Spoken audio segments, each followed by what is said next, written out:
Hello दोस्तों, मैं शिव कुमार यादव अपने यूट्यूब चैनल पर आपका स्वागत करता हूं। आज हम हिंदी का चौथा क्लास लेकर हाजिर हुआ हूं, जिसमें से एक चैप्टर वर्णमाला देख रहे हैं। इसके पहले हमने क्या है, हिंदी के 3 वीडियो क्लास हमने देख चुके हैं। अगर आपको देखना रहेगा तो आप हिंदी का एक प्ले लिस्ट बना है, आप जाकर वहाँ पर विज़िट करके क्या कर सकते हैं, वीडियो को देख सकते हैं। यहाँ पर आज हिंदी का हमने क्या है, क्लास चौथा देख रहे हैं, जिसमें से वर्णमाला देख रहे हैं। आज का जो टॉपिक होगा, हमने देखा था स्वर देख लिया है, व्यंजन देख लिया है, और हिंदी वर्णमाला के कुछ ऐसे टॉपिक्स हैं, जैसे हमने क्या देखा था कल, अल्प प्राण महाप्राण देखा था। आज हम क्या देखेंगे, अघोष और सघोष देखेंगे। जैसे कल हमने क्या देखा था, अल्प प्राण और महाप्राण। अल्प प्राण और महाप्राण याद करने में बहुत प्रॉब्लम होती थी, तो हमने क्या बताया था आपको, ये आपको अपना फिंगर दिखाए थे, तो फिंगर में आपको बताया गया था कि ये मान लेते हैं कि ये अल्प है, ये महाप्राण है, ये अल्प प्राण है, ये महाप्राण है, ये क्या है, अल्प प्राण है। मतलब प्रत्येक वर्ग का पहला अक्षर और तीसरा अक्षर और पांचवा अक्षर क्या बताया गया था आपको, अल्प प्राण, और दूसरा और चौथा क्या बताया गया था, महाप्राण। ऐसे ही हम लोग ट्रिक से आपको यहाँ देखेंगे, यहाँ पर ये क्या हुआ, हाथ की हथेली बनी हुई है, और इसी पर क्या होगा, हमको याद करना रहेगा सघोष और अघोष। शायद अगर आप क्या करेंगे, अगर एक बार देख लेंगे, आप बिल्कुल भूलेंगे नहीं। चलेंगे अब हम लोग क्लास यहाँ से स्टार्ट करते हैं। देखेंगे सघोष, देखेंगे सघोष होता क्या है। देखिए पहले हम लोग क्या देखेंगे, अघोष देखते हैं। अघोष में देखेंगे, अघोष यहाँ पर लिखा गया है, अ मिस क्या होगा, अघोष होकर तोड़ेंगे अ, और क्या होगा, घोष टूटेगा। देखेंगे अ मिस क्या होता है, नहीं, और घोष मिस क्या होता है, कंपन। क्या होता है, कंपन होता है। तो ध्यान रखेंगे, अ क्या होगा कि अ क्या हो जाएगा, नहीं, और घोष मिस क्या हो जाएगा, कंपन। मतलब ऐसे अक्षर जिसे आप बोलने पर क्या हो, कंपन ना उत्पन्न हो, उसे हम लोग क्या बोलते हैं, अघोष बोलते हैं। ठीक है, अघोष बोलते हैं। तो अघोष अगर आप याद करेंगे, जैसे क्या होगा कि जब कोई साधु और संत जब आपको आशीर्वाद देता है, तो इस अवस्था में क्या होता है, रहता है। जब इस अवस्था में रहता है तो आप देखेंगे कि ये वाला जो आपका है, दोनों ये वाली उंगलियां, ये वाली और ये वाली, अंगूठा और तर्जनी जब दोनों मिलाते हैं तो ऐसे आशीर्वाद देता है। तो ये क्या होगा, इसे मान लेते हैं, दोनों उंगलियों क्या मान लेते हैं आप, अघोष। इन दोनों उंगलियों क्या मान लेते हैं, अघोष मान लेते हैं। देखिएगा ये वाली और ये वाली क्या है, अघोष मान लेते हैं, और ये तीनों वाली मान लेते हैं सघोष। ये वाली मतलब प्रत्येक वर्ग का पहला और दूसरा अक्षर क्या होंगे, अघोष होंगे। क्या होंगे, अघोष होंगे। वही लिखा गया है कि प्रत्येक वर्ग का पहला और दूसरा वर्ण क्या कहलाता है, अघोष कहलाता है। उसके बाद स ख स आपका आएगा, जो क्या होता है कि कुल संख्या इसकी ध्यान रखेंगे, ये संख्या है आपका यहाँ पर, मतलब कि अगर जाएगा इसकी संख्या जो होगी आपकी कितनी होगी, ये संख्या है किसका, ये संख्या है आपका अघोष का। अघोष की कुल संख्या कितनी हो जाएगी, 13 हो जाएगी। ऐसे यहाँ पर भी क्या होगा, ये संख्या होगा आपका, यहाँ पर इसकी भी संख्या कितनी हो जाएगी, 31 हो जाएगी। ठीक है, आई होप आप लोगों को ये वाला समझ में आ गया होगा। ऐसे ही हम लोग क्या देखेंगे, वर्णमाला में क्या होगा, सघोष देखेंगे।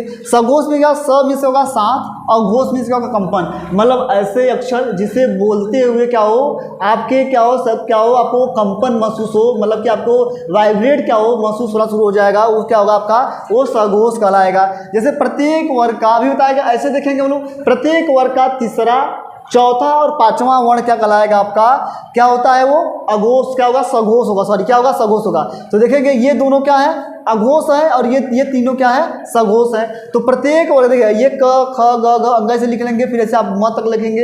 इसके पहले वीडियो में हमने इसके बारे में बताया था कि कैसे आपको करना है। ठीक है जी।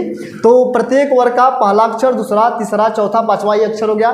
तो प्रत्येक वर्ग का पहला अक्षर और दूसरा अक्षर क्या कहलाएगा, अघोष कहलाएगा, और तीसरा, चौथा और पांचवा अक्षर क्या कहलाएगा, सघोष कहलाएगा। आई होप आप लोगों को यहाँ तक समझ में आया होगा। और उसके बाद क्या होगा, य र ल व और ह, ये सब किसमें आएंगे, आपके सघोष में आएंगे। क्या आएंगे, सघोष में जाएंगे। और यही हम लिख लेते हैं सभी स्वर, क्या लिख लेते हैं, सभी स्वर। और जो क्या होगा कि जो सभी स्वर होंगे बेटा, जो क्या होंगे, सभी स्वर होंगे, वो भी किस में आएंगे, सघोष में ही आएंगे। तो यहाँ पर लिखा गया है सभी क्या हो जाएगा, सघोष हो जाएगा। ठीक है, तो देखेंगे य र ल व और ह, और सभी स्वर किस में आ जाएंगे, आपके किस में आ जाएंगे, सघोष में। और वो आपका इसकी संख्या कितनी हो जाएगी, 31 हो जाएगा। आप काउंट कर सकते हैं, देखेंगे ये हो जाएगा 5 दूना 10 और 3 कितना हो गया, 13। इसलिए यहाँ पर हमने क्या लिखा है, 13 हो गया। ऐसे यहाँ पर लिखेंगे 5 तिहाई 15, 15, 16, 17, 18, 19 और 20, और 20 और 11। आपके स्वर कितने हैं, कुल 11 है ना जी। स्वर 11 है तो कितना हो जाएगा, स्वर कितना हो जाएगा 11, कितना हो जाएगा 31। अगर आपको एक याद रहेगा, अगर आपको एक याद रहेगा तो दोनों को याद कर सकते हैं। तो देखेंगे कि जो अघोष है इसकी संख्या कितनी है 13 है और इसकी संख्या कितनी है 31 है, इसकी संख्या कितनी है 31। अगर इसे हम उल्टा कर देंगे तो अघोष निकल जाएगा और इसे उल्टा कर देंगे तो सघोष निकल जाएगा। ठीक है, आपको आई होप आप लोगों को समझ में आया होगा यहाँ तक। तो अगर ध्यान रखेंगे कि जो 13 है, जो 13 है ये क्या है आपका, ये सघोष है, सॉरी ये अघोष है। अगर 13 को उल्टा कर देंगे एक इधर और एक इधर, क्या बन जाएगा आपका सघोष। मतलब अगर आपको एक याद है तो एक अपने आप याद हो जाएगा। ठीक है, यहाँ तक आपको आई होप समझ में आ गया होगा। हम लोग क्या देखेंगे कि उच्चारण के आधार पर, अब हम लोग देखेंगे उच्चारण के आधार पर, अब क्या देखेंगे उच्चारण के आधार पर वर्ण कितने प्रकार का होता है, कुल कितने होंगे 8 प्रकार के। कितने होंगे वो 8 प्रकार का होगा। तो 8 प्रकार में पहला आप देखेंगे स्पर्श व्यंजनी, स्पर्श व्यंजन पहला क्या होगा, स्पर्शी व्यंजन होगा। स्पर्शी व्यंजन की जो कुल संख्या होगी वो कितना होगा 16 होगा। कितना होगा 16, जिसमें देखेंगे आप लोग क वर्ग, ट वर्ग, त वर्ग, प वर्ग और क्या हो जाएगा के प्रथम 4 अक्षर, मतलब कि क ख ग घ अंग, सॉरी क ख ग घ, मतलब कि प्रत्येक वर्ग का 4 अक्षर लेंगे तो आपको कितने वर्ग हैं, 1 वर्ग, 2 वर्ग, 3 वर्ग, 4 वर्ग, मतलब कितने हो गए, प्रत्येक वर्ग का प्रारंभ से चौथा अक्षर लेंगे, सिर्फ 4 अक्षर लेंगे तो 4 चौके 16 अक्षर हो जाएंगे। तो उससे हम लोग क्या बोलेंगे स्पर्शी व्यंजन बोलते हैं। क्या बोलते हैं, स्पर्शी व्यंजन बोलते हैं। और अगर बोलेगा संघर्षी व्यंजन क्या होता है, संघर्षी व्यंजन क्या होगा आपका, संघर्षी व्यंजन संख्या कुल कितनी है 4, स ख स ह, ये आपके 4 हैं। उसके बाद देखेंगे स्पर्श संघर्षी, जो स्पर्श भी करेगा और संघर्ष भी करेगा। आप देखेंगे च बोलेंगे ऐसा लगेगा कि बहुत मेहनत लगा, संघर्ष के साथ बाहर निकल रहा है, उसे हम लोग क्या बोलेंगे स्पर्श संघर्षी। च आपको कल बताया गया था कि व्यंजन क्या होता है, कि जो स्पर्श व्यंजन होता है वो क्या होगा कि आपके मुख में कहीं ना कहीं क्या करेगा, वो जाकर क्या करेगा, टच करेगा, स्पर्श करेगा, उसी को हम लोग बोलते थे स्पर्शी व्यंजन। लेकिन यहाँ क्या बात कर रहा है, स्पर्श संघर्षी व्यंजन। क्या बोल रहा है, स्पर्श संघर्षी व्यंजन बोल रहा है। तो स्पर्श संघर्षी व्यंजन की संख्या कितनी है 4 है। क्या है कि ये क्या हो जाएंगे च वर्ग के प्रारंभ के 4 अक्षर, मतलब 4 अक्षर मतलब च छ ज झ। आप जब बोलेंगे ऐसा लगेगा कि आपको क्या है संघर्ष के साथ बाहर निकल रहा है। ठीक है, उसका नासिक्य, नासिक्य में होता है जो नाक के बल बोला जाए, वो कुल अक्षर कितने आपके पास है 5, मतलब प्रत्येक वर्ग का अंतिम अक्षर, प्रत्येक वर्ग का अंतिम अक्षर मतलब लिखा गया है सभी वर्ण के पंचमाक्षर अक्षर होंगे। मतलब कि आप देखेंगे यहाँ पर क्या हो जाएगा, जैसे कि आप देखेंगे अंग, इय, ठीक है, अड़, फिर क्या है आपकी न, फिर म, ये सब क्या है आपके पंचमाक्षर वर्ण है। क्या ये पंचमाक्षर वर्ण है। फिर अगला देखेंगे हम लोग, ये देखेंगे संघर्षहीन। संघर्षहीन कितना है, जिसे बोलने में बहुत ज़्यादा संघर्ष ना करना पड़ेगा, जैसे यह वैसा लगेगा बहुत आसानी से निकल जा रहा है, उसे हम लोग क्या बोलेंगे संघर्षहीन बोलेंगे। य और व 2 अक्षर है, और य और व को ही हम लोग बोलते हैं अर्धस्वर। ये एग्जाम में इतनी बार पूछा गया है कि अर्धस्वर किसे करते हैं। तो अर्धस्वर आपके पूरे वर्णमाला में सिर्फ कितना है आपका पास 2 है, य और व। और अगर कुल वर्णमाला में कुल वर्णों की संख्या कितनी थी, कल हमने बात किया था कितनी थी 52 था। ठीक है, अगला देखेंगे प्रकंपित। प्रकंपित अक्षर क्या है आपका, एक है, कौन सा है वो र है। उसके बाद क्या है आपका पार्श्विक।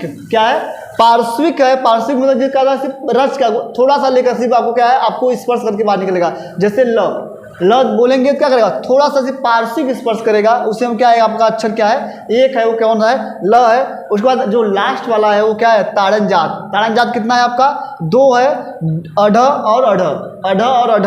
तो ध्यान रखेंगे अढ़ को हम लोग अल्प प्राण में रखते हैं और ढढ़ को क्या करते हैं महाप्राण में रखते हैं। ये ध्यान रखेंगे इस बात को, ये बार बार एग्जाम पूछ सकता है कि जो अढ़ है वो क्या है अल्प प्राण है कि महाप्राण है। देखिएगा कि ये क्या है ड है, ये ध्यान रखेंगे ये ड है और ये ढ है। और लेकिन जैसे ही नीचे इसका बिंदी लगेगा कि इसका उच्चारण स्थान चेंज हो जाता है। ठीक है, ये हमने क्या किया कल वाले वीडियो में आपको बताया गया, जब व्यंजन पढ़ा रहे थे वहाँ पर बताया गया था। ये इसके लिए मीनिंग अलग होगा, इसके लिए मीनिंग अलग होगा, ये आपको बताया गया था। ठीक है, चलेंगे ये यहाँ तक क्या था, ये हम देखे थे उच्चारण के आधार पर वर्ण के प्रकार। उच्चारण के आधार पर वर्ण के प्रकार कितने हो गए 8 हो गए। स्पर्श व्यंजन, संघर्षी व्यंजन, स्पर्श संघर्षी व्यंजन, नासिक व्यंजन, उसके बाद क्या है आपका संघर्षहीन व्यंजन, उसके बाद क्या है प्रकंपित, पार्श्विक और क्या है ताड़न जात है। ठीक है, आई होप आपको ये भी समझ में आ गया होगा।